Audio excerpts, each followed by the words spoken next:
There has been a mystery looming over Call of Duty Zombies for more than 15 years now. A character who we know existed and we seemingly never learned much about, but someone who, without their existence, there would be no Aether storyline. But I believe with a bit of hindsight and careful study, I have found the hints that Treyarch left for us to decipher about this character and put the pieces together. So in this video, I want to tell you the full story of Samantha Maxis' mother. Treyarch have hidden enough secrets for us over the years to decipher this character's identity, backstory, her role in the storyline, and her ultimate fate. All of that and more will be unveiled in this mind-blowing video, so stay tuned until the very end.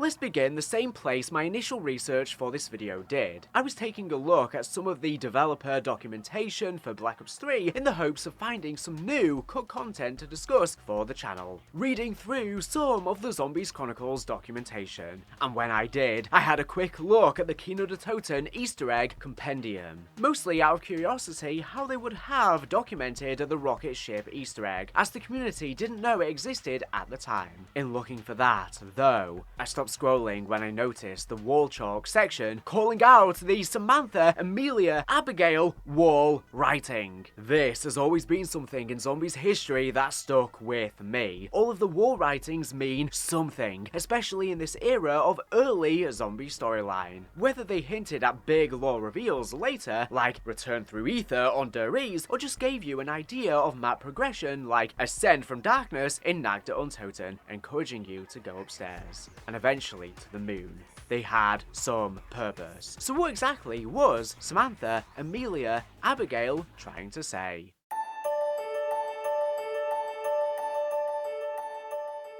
So I decided to go down a research rabbit hole. First, to establish anything, we have to figure out if these are three different names or one name. Considering the fact Samantha, when her father Ludwig was isolated away from the world and kept in Group 935 facilities, she almost assuredly had no friends her age, and no characters named EMILIA or ABIGAIL existed at this era of the Aether Story's history either. Victus's Misty is named Abigail Brereton, but she was not born yet, and Samantha would have no way of knowing her at this point. Plus, the documentation from Black Ops 2 shows us those names were not finalized until incredibly late into development. Finally, at no point until Tag to TOTEN do those two characters ever interact. So, the most logical reasoning here is that this is actually one long name: Samantha, EMILIA, ABIGAIL. And considering the little heart next to the names, reminiscent of how a little girl would write on the wall, as well as the only Samantha in the storyline being Samantha Maxis, it seems very likely that this is in fact the full name of Samantha Maxis. Samantha, EMILIA, ABIGAIL Maxis. But even if that's the case, okay, it never comes up again in the storyline and would essentially just be a random fun fact written on the wall. Surely there must be more to this. But what?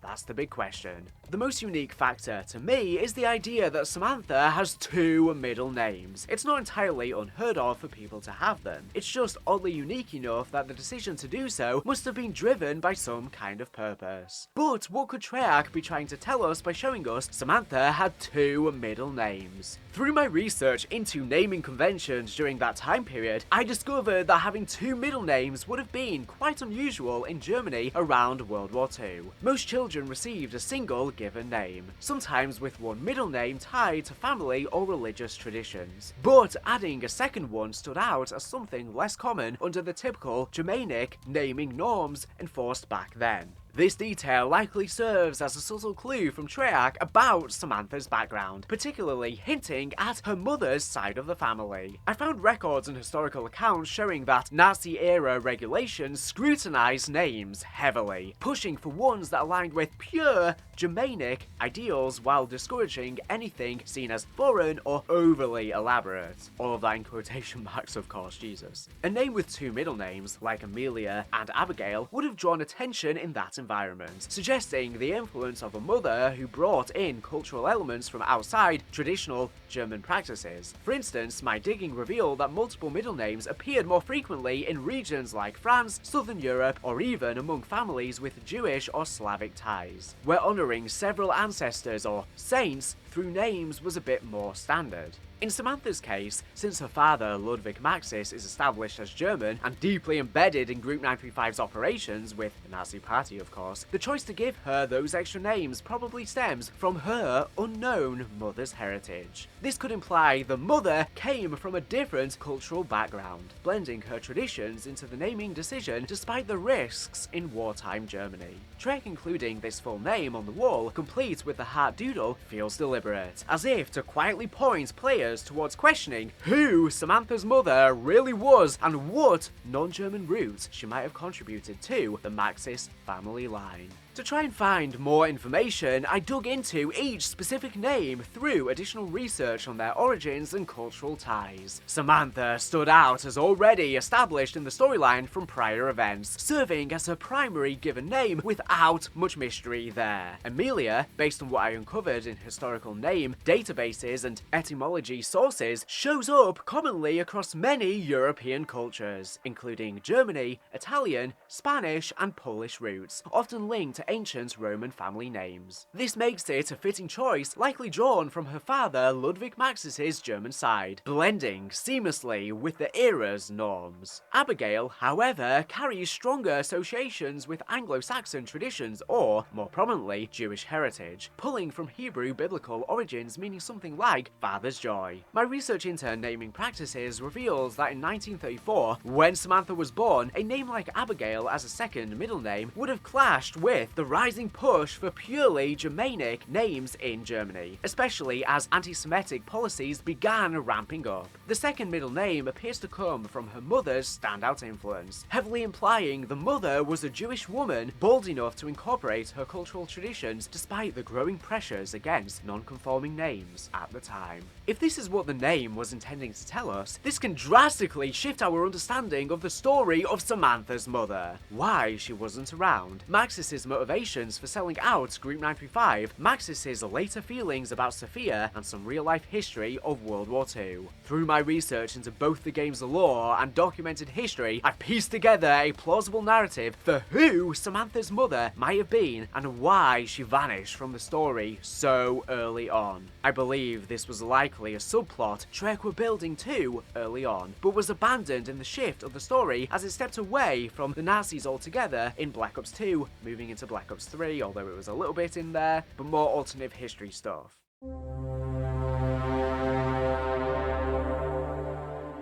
I found that Group 935 formed in 1931, aligning with a period when Nazi influence was growing amid the economic crisis following the 1929 Great Depression, which boosted the party's support and made them the second largest in the Reichstag by 1930. Samantha's birth in 1934 fits right into this window, coming just after Hitler's appointment as Chancellor in January 1933, which marked the start of Nazi rule with emergency decrees suspending civil liberties and banning opposition parties. By 1934, after the Night of the Long Knives purged internal rivals and President Hindenburg's death allowed Hitler to become a Führer with absolute power, Germany had consolidated into a dictatorship pushing for pure Germanic ideals. Historical sources on Jewish life in early 1930s Germany, which I pulled from historical archives, show that while prejudice and boycotts against Jewish businesses were ramping up after 1933, outright physical danger remained moderate in 1934, with economic hardships, sporadic violence, and propaganda intensifying.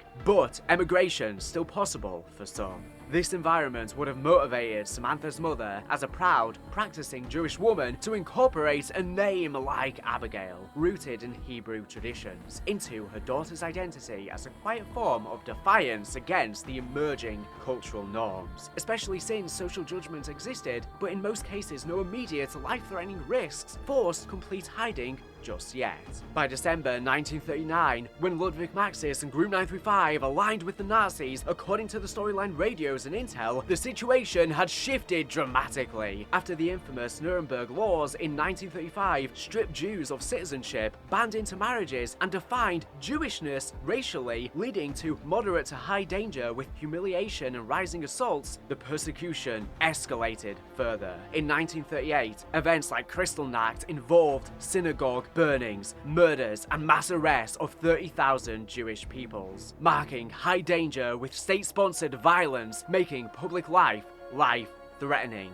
Then, with World War II starting in September 1939, forced labor camps, curfews, confiscations, and initial deportations began, pushing danger levels to high or extreme as the war radicalized policies. Ludwig Maxis, as a key scientist, likely struck a deal with the regime around this time to protect his family in exchange for his work on the Wunderwaffe projects, mirroring real historical precedents I uncovered, such as how even Hitler occasionally spared or protected specific Jewish individuals, like his family doctor, Eduard Bloch, whom he called his noble Jew and allowed to emigrate safely. Looking at the story in this context, it becomes incredibly obvious that part of Maxis's arrangement in selling out Group 935 must have included shielding Samantha and her mother from persecution, perhaps granting them some form of immunity or hidden status tied to his contributions, motivated by the urgent need to safeguard her amid the growing threats. This drastically shifts Ludwig Maxis's character and his motivation for allowing Group 935 to fall under control of Germany instead of being the nation-neutral group of scientists it had always been prior, being made up of all cultures and nationalities from around the globe. No longer is he an evil man in search of funding for his experiments, if we define the story this way, but is instead recontextualized as a desperate father trying to protect his wife and child during the most dangerous time in history for them, giving up his life's work for improving the human condition to instead protect his daughter and his wife. However, this alliance could explain the rifts that led to her separation from Maxis. Historical testimonies from mixed marriages during the era, which I found in survivor memoirs and academic studies, often describe irreconcilable divides when one partner collaborated with the Nazis while the other clung to their Jewish identity. I mean, for obvious reasons. Samantha's mother, unable to forgive Maxis for aiding the regime that oppressed her people, likely left him around this time, driven by the moral conflict intensified by the state's radicalization. Yet, she would have allowed Samantha to remain on the secure Group 935 basis, as the girl's name and half-Jewish heritage now posed extreme risks in broader German society, where, by 1939 to 1940, deportations to Polish ghettos and severe ration cuts created conditions of disease and starvation, making public exposure deadly. This setup ties into why Samantha appears so isolated in the law, hidden away in facilities like Der Ries, protected by a father's position but cut off from the outside world. Tying it all together with the broader Nazi rise to power, my research pulled up consistent details from reliable histories, showing how the environment evolved from economic boosts for the Nazis in 1930 to 1932 to total control by 1934, setting the stage for Samantha's birth amid growing tension, and then to war-driven extremism by 1939 that forced Maxis's fateful decisions for the specific dangers to Jews. Cross-referencing multiple sources, including the Holocaust Encyclopedia and Anne Frank House records, painted a clear escalation picture, which aligned perfectly with why Samantha's mother might have made the heart-wrenching choice to leave her daughter behind for safety, especially as dangers peaked into extreme levels by 1941, with mandatory yellow stars, mass killings and deportations leading to near certain death unless hidden or escaped early.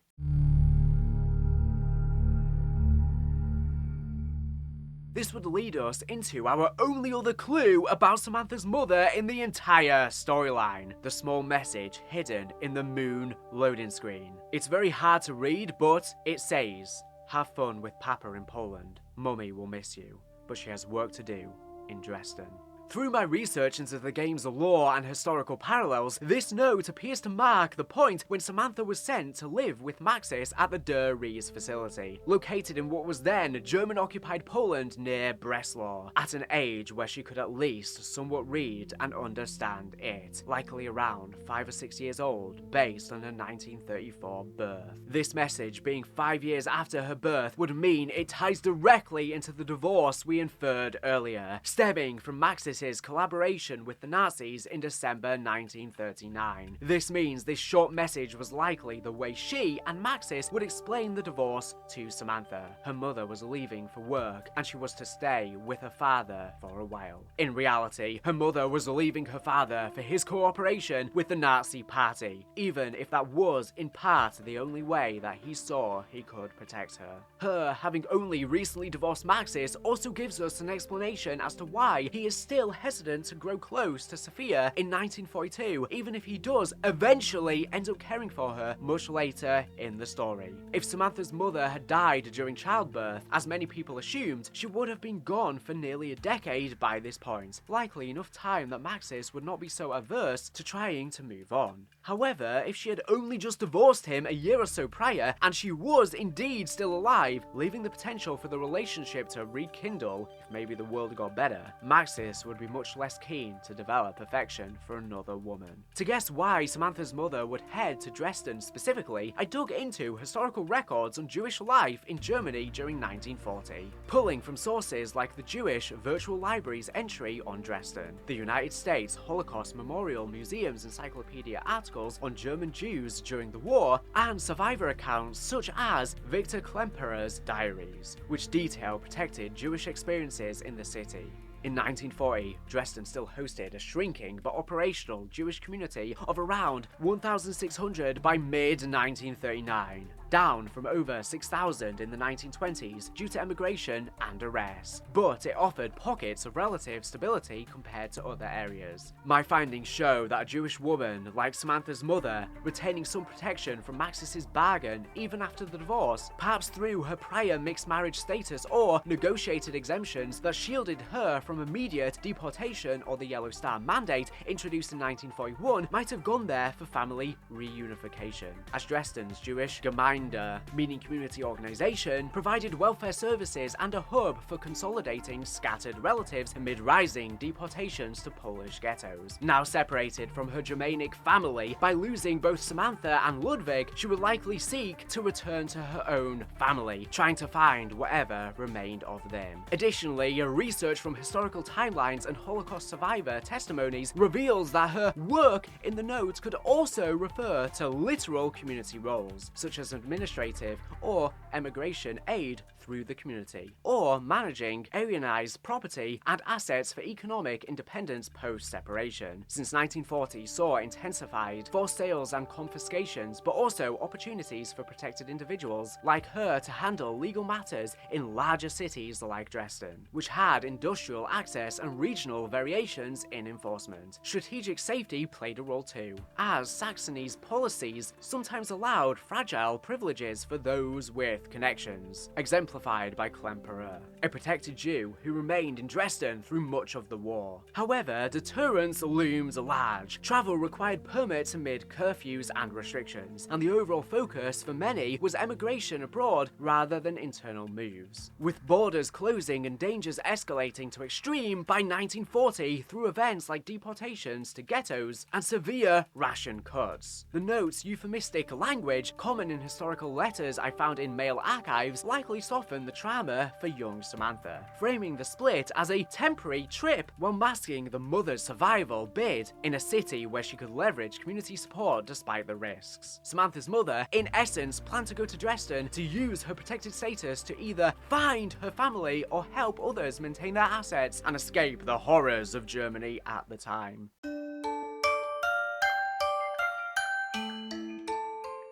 This choice, though, is likely exactly why we would not hear from her again for the rest of the storyline. Amid the wealth of details on the city of Dresden's role as an industrial and cultural hub, only one event stood out as truly pivotal in this time frame, aligning perfectly with what the Aether Story lore needs. A catastrophe severe enough to erase someone from the narrative entirely and to reshape Ludwig Maxis from the protective, conflicted father implied in this story into the ruthless collaborator we encounter by the mid-1940s, fully invested in Wunderwolf experiments at Der Riese, as well as someone more willing to pursue a relationship with Sophia. I discovered that by early 1945, with Germany crumbling under Allied advances and the Soviet army pushing from the east, Dresden had swollen with refugees fleeing the front lines, turning it into a chaotic overflow of displaced people, including those with fragile protections like Samantha's mother might have held.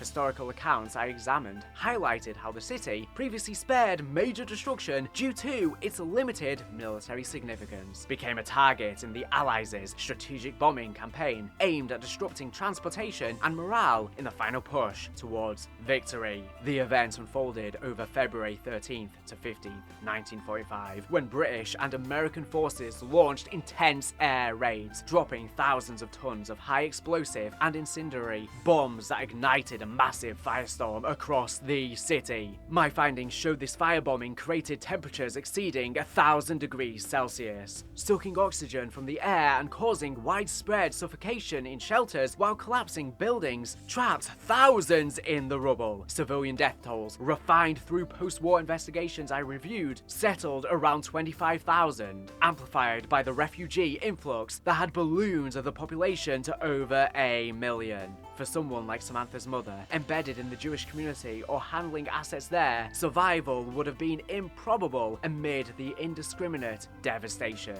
especially as the raids hit residential areas and disrupted any remaining Nazi deportation plans, ironically set for just days later. The specific call out to Dresden in her note feels intentional from Treyarch, with no other narrative purpose unless to signal this as her end point, vanishing her from the story without a trace. This loss would have reached Maxis through fragmented reports or Group 935 channels by mid-1945, transforming his motivations profoundly. The bombing, viewed in German circles as one of the Allies' most merciless acts, coming when the war's outcome was all but decided, likely ignited a personal vendetta, hardening him into a man eager to aid the Nazis in retaliation against those forces with apocalyptic weapons, explaining the vengeful tone in his later logs and his willingness to experiment on subjects, including ultimately himself, in pursuit of victory at any cost. He lost his mind, much like Richtofen, for different reasons, and became crazy with power too. This would also explain why he would choose to pursue Sophia after initially being hesitant. There was no longer a chance to return to what once was. And with that, the story of Samantha Maxis' mother comes to a close. I believe this was a plotline that, at one time, Treyarch planned to pursue and elaborate further, more to the forefront. But whether it was due to us locking our interest onto other aspects of the story at the time, or speculating incorrectly, or perhaps just an intentional shift away from Nazi Germany in the storyline as it went on, this idea of Samantha's mother being Jewish and her persecution being a large driving factor in the story ended up falling to the wayside. It seems that, with the Dresden note and the name on KINO the TOTEN, this story is still canon to some extent. It was just never really expounded upon. But what are your thoughts? Do you think Samantha EMILIA Abigail was made to set up Samantha's full name and heritage, or does it mean something else? Let me know in the comments below. This has been a very interesting video to make, and I think this is really why the classic Aether story is just the best. I'm sorry, but you just cannot put these pieces together with the current Dark Aether story, which just seems like a mess of random nonsense. This all slots together so nicely and perfectly blends real world and the game's history together to create something that is very reflective of actual society. And I think Cold War did this great too, but moving further into the Dark Aether story, especially come Black Ops 6 and 7, they've gone so far from what it should have been with the more magical elements, etc. I think Zombies was always at its best when they blended the two at ease. Anyways, thank you for watching the video. Make sure to subscribe if you're not here for latest and greatest Call of Duty news information. So anyways, thank you for watching, and bye. To conclude this video, I want to shout out the fact that I finally decided to make a Patreon and Cameo account, both of which will be linked below if you want to help support the channel. On Patreon, you can sign up for the lowest tier of just $1.50 a month to get exclusive access for my Discord, where we can discuss zombies lore, trivia, or whatever you desire. A place where you lot, my community, can better connect. Your names will also appear at the end of videos thanking you. For $5.50 a month, you get all of that, and I will be doing exclusive monthly Q&As. And for $16.50 a month, you again get all of that, and I will be doing exclusive lore videos, such as unpacking niche parts of the Treyarch documents I've been breaking down on my channel that don't as much suit a main channel video. For the highest tier, only for those with the ability to and who really want to help out the channel, you get special bonuses I've yet to determine and verbal shoutouts at the end of every video. Over on Cameo, I can do funny videos reading lines from zombies, memes like how do we tell him, birthday wishes for friends or family, or whatever else you desire, practically anything.